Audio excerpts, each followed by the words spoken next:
Pode ser declaração de voto, vereadora? Em votação, declaro abertas as inscrições para declarar o voto. Vereadora Andressa Marques para declarar o voto.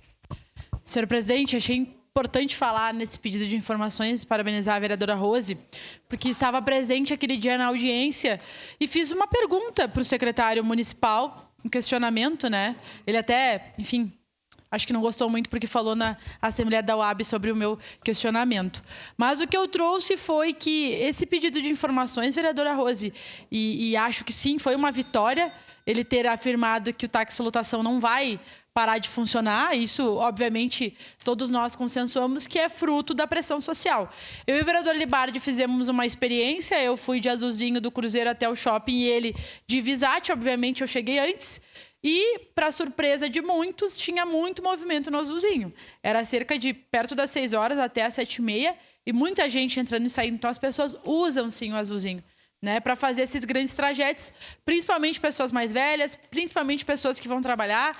Então, é importante que a gente saiba disso. Agora, o questionamento que eu fiz, vereadores e vereadoras, e que para mim não está claro, é por que não se chega num consenso entre a associação e a secretaria e o executivo, e se o objetivo é entregar para a Visate.